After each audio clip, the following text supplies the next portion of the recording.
bad vibes eh. Sabi nga nila, yung magaling daw kumausap ng mga babae, kaya nila mag-disarm talaga ng lalaki sa grupo. Ano explain mo disarm? Hindi siya ma-intimidate, hindi sila magagalit. Kumbaga yung lalaki pwedeng ibigay pa sa'yo na, sige, kausapin mo, okay. Sige, sasama mo na, okay.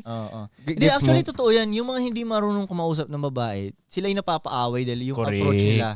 Mali. Iba. Mali. parang sa tingin ng ibang babae, putang ina, sabi tayong mga lalaki ba? O tangin to, sino to? Pero kung marunong ka pumasok, wala, hindi ka parang good vibes ka lang na dumating. Correct. Pati lalaki ko, yung maaano sa'yo, matutuwa. matutuwa rin sila sa'yo. At worst comes to worst, kunyari may nagalit na lalaki, pwede mo na sabihin, yo, chill ka lang, bading ako. Worst comes to worst, gusto mo lang umexit na, no? Hindi ko gamit tong girlfriend mo. Actually, ikaw nga type ko. Atras yun! Gusto mo siya pa. Self-defense eh, no? Anong kadilihan to? Binigyan mo ng secret weapon, boy! Diba may backup plan ka, may plan B ka, diba? Ganyan yung itsura mo, no? Kalma ka lang. Kaya meron ngayon nanonood sa atin. Sus Marius.